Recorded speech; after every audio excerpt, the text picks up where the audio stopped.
उत्तर प्रदेश के विधानसभा चुनाव के बाद अब सबकी नजर विधान परिषद के चुनाव पर है। राजधानी में सोमवार को इसके लिए 4 प्रत्याशियों ने नामांकन दाखिल किया, जिसमें प्रधान बीडीसी स्वाभिमान संघ के राष्ट्रीय अध्यक्ष नवनीत शुक्ला ने भी निर्दलीय प्रत्याशी के रूप में अपना पर्चा दाखिल किया। इस दौरान उन्होंने चुनाव आयोग से निष्पक्ष चुनाव कराने की अपील की है। बता दें, नवनीत शुक्ला के मुताबिक एमएलसी चुनाव धनबल का चुनाव है। इस चुनाव में धनबल का प्रयोग किया जाता है। उन्होंने कहा कि हम लड़ेंगे और जीतेंगे भी। उन्होंने बताया कि जो हमारा समर्थक है वही हमारा वोटर है।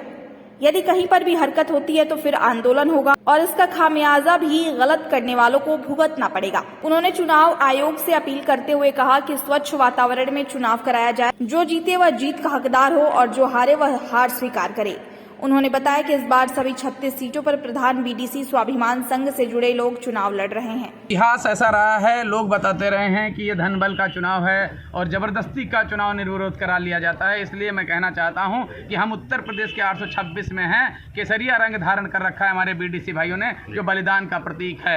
हम लड़ेंगे भी और जीतेंगे भी, क्योंकि हमारा जो समर्थक है वही हमारा वोटर है, जो सबसे ज़्यादा संख्या में है, जिसे कहते हैं क्षेत्र पंचायत सदस्य बीडीसी, जो पूरे उत्तर प्रदेश में हमारा संगठन बना हुआ है। अगर कहीं भी तनिक भी हलचल हुई तो पूरे उत्तर प्रदेश में त्राहिमाम बन जाएगा और इसका खामियाजा आज भी भुगतना पड़ेगा। और आने वाले समय में 1.5 साल प्रमुख महोदय हैं, हम अगर जो उनकी संख्या लेकर घूमने लगे तो हम अविश्वास प्रस्ताव लाने का काम करेंगे और उन्हें हम कुर्सी पर बैठने नहीं देंगे। फिर 2024 लोकसभा में भी हमारी संख्या बहुत ज़्यादा है उत्तर प्रदेश में, हम उसमें भी बहुत कुछ कर सकते हैं। इसलिए निवेदन है पत्रकार बंधुओं के माध्यम से, स्वच्छ वातावरण में चुनाव आयोग से मेरा निवेदन है कि स्वच्छ वातावरण में ईमानदारी से चुनाव कराया जाए। जो जीते वो जीत का हकदार हो, जो हारे वो हार को स्वीकार करे। हमें चुनाव लड़ने दिया जाए। और लोकतंत्र में बड़े बड़े लोग इस बात को जानते हैं कि ये चुनाव कैसे होता है, फिर भी हमारी न्यायपालिका चुप बैठी रहती है। ऐसे पदों को निरस्त कर देना चाहिए अगर उनके कान में ये भनक पहुंच जाती है कि दबाव और प्रभाव में ये इलेक्शन कराए गए हैं। जैसे प्रमुखों का चुनाव अभी तक होता रहा है। और आपके माध्यम से मैं बताना चाहता हूं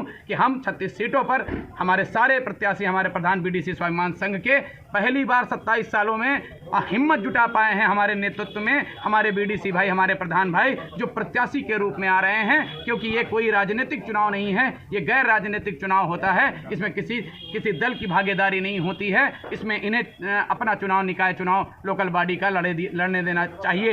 लेकिन उसमें हस्तक्षेप करके ये लोग 2016 में किए थे और इस बार भी अगर जो ऐसा करेंगे तो इसका खामियाजा ये भविष्य में जरूर भुगतेंगे।